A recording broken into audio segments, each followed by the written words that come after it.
History is often written by the victors, the survivors, and the powerful. But occasionally history is defined by those who never asked to be a part of it. On February 12, 1554, a 17-year-old girl stood on a scaffold within the walls of the Tower of London. She was scholarly, devoutly religious, and according to those who knew her, entirely innocent of the crimes for which she was about to die. Her name was Lady Jane Grey. For 9 days in the summer of 1553, she was the Queen of England. That Jane was never a ruler. She was a pawn in a lethal game of chess played by the men of the Tudor court. To understand how a teenager ended up on the executioner's block, we have to look back at the chaotic, bloody landscape of mid-16th century England. A world where a single breath from a dying king could change the course of history. Jane was born into the highest circles of English nobility. Her mother was Frances Brandon, the daughter of Mary Tudor, Henry VIII's younger sister. This made Jane the grand niece of the great king himself. But Jane's childhood was not one of pampered luxury. Her parents, the Duke and Duchess of Suffolk, were ambitious, stern, and often cruel. In a famous account, Jane described how she was sharply taunted and cruelly threatened by her parents if she did not perform every task to perfection. She found her only refuge in books. While other nobles spent their time hunting, Jane mastered Latin, Greek, Hebrew, and Italian. She was arguably the most educated woman in England. She didn't want a throne, she wanted a library. But the political climate was changing. Henry VIII was dead. His young son, Edward VI, was on the throne. England was a powder keg of religious tension. Edward was a radical Protestant, but his health was failing. If he died, the crown would pass to his half-sister Mary, a devout Catholic. To the Protestant lords of England, this was an existential threat. Enter John Dudley, the Duke of Northumberland. As the king's chief advisor, he knew that a Catholic Queen Mary meant his own execution. He needed a Protestant alternative. He looked at the family tree and saw Jane. Dudley convinced the dying 15-year-old King Edward to write a document called the Devise for the Succession.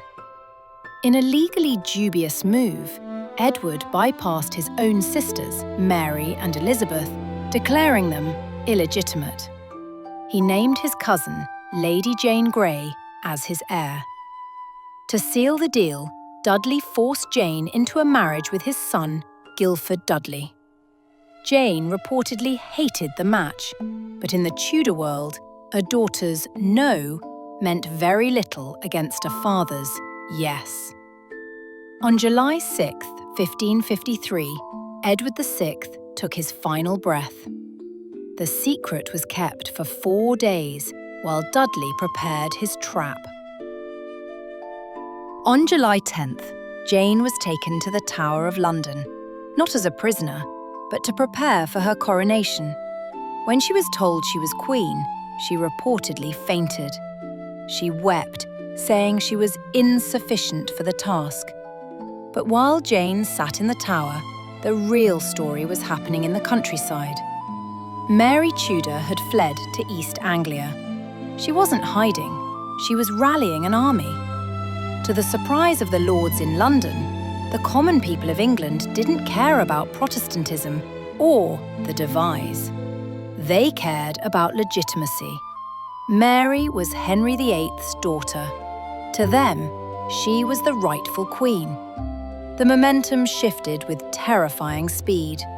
One by one, Jane's supporters on the council realised they were on the losing side.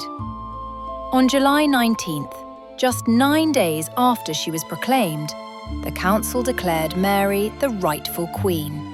Jane's own father, the Duke of Suffolk, went to her room and personally tore down the canopy of state above her head. He told her she was no longer queen. Jane's response was heartbreaking in its simplicity. "Can I go home now?" Jane was not allowed to go home. She was moved from the royal apartments to the gentleman jailer's lodgings. Mary I, now queen, actually wanted to spare her cousin. She knew Jane was a puppet, but Jane's father, the Duke of Suffolk, sealed her fate. He joined a second rebellion, Wyatt's Rebellion, against Mary. Mary's advisors were clear. As long as Jane lived, she would be a figurehead for Protestant rebels. On the morning of February 12th, Jane watched from her window as the headless body of her husband, Guildford, was brought back from Tower Hill on a cart. Moments later, it was her turn. On the scaffold, in her final moments, she struggled to find the block, while blindfolded, crying out, "What shall I do? Where is it?" A bystander guided her head to the wood. One strike of the axe, and the 9 days queen was gone.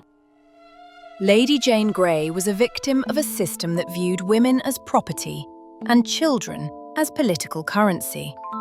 She is remembered not for what she did as a queen, for she did almost nothing, but for the dignity with which she faced a death she did not deserve.